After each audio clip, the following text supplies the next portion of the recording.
Pope is scheduled to visit Ground Zero and celebrate a Mass at Yankee Stadium on Sunday before returning to Rome later that evening. Although the current Bush administration says we're not in a recession, some students here at Texas State University feel a recession is inevitable and imminent. And an 18-wheeler that crashed into the San Marcos River early this morning has been cleared from the scene. The truck crashed through the guardrails on northbound I-35 and fell into the river at about 2 o'clock this morning. The economic debate is hot and all the facts point towards a recession, but are we there yet? So recessions are always hard to know for sure when you're in it.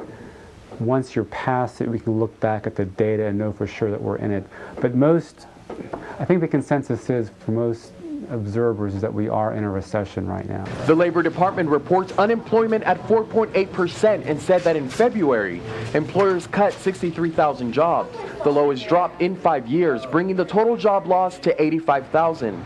Gold and oil prices are hitting record highs while the U.S. dollar is valued at record lows against the euro and a 13-year low against the yen. I would advise students to scale back on their spending and look at possible ways of saving and investing money in like secure bonds, 5%, 7%, something like that.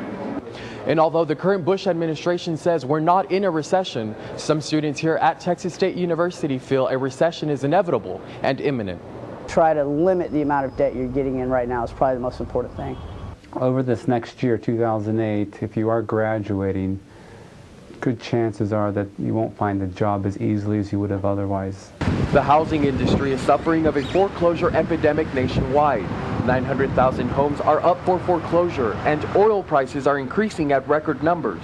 The Oil Prices Information System reports a gallon of gas at well over $3 for the national average, and prices are only expected to increase as driving demand picks up in the spring.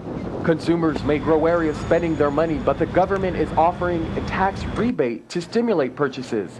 The Federal Reserve is also encouraging spending by lowering interest rates, which is resulting in a weak U.S. dollar, spreading international talks of a recession. Whichever party does win the presidential election, they will have to pay more attention to the economy because the economy is just going down rather fast and the dollar is weakening.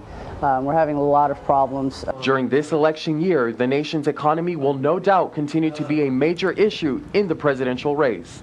For Bobcat Update, I'm Andy Sevilla.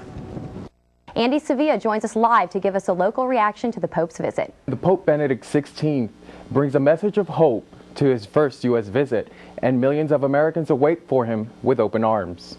Well, he's like, the head of our faith kind of here on earth, and he's like the main guy, and it's really exciting, so it's good that he's coming. I think it's really important for the Pope to come here because the scandals that broke out in the Catholic Church, it's real important for the Pope to come here to oversee the reforms and the renewal of the priesthood. The Pope's visit is highly anticipated and expected to energize the Church and the estimated 70 million Catholics in America. The Roman Catholic Church came under fire after a sexual abuse scandal came to light. Benedict described the sexual abuse of children by priests as causing a deep shame and called it gravely immoral behavior. And I hope and I pray that never happens. Any kind of abuse to anyone we cannot justify. By all means, we cannot justify. So I hope it never happens again. One of the Pope's stated goals was to encourage protection of the youth from immorality. And at Texas State, students have mixed feelings on the impact the Pope has on young adults.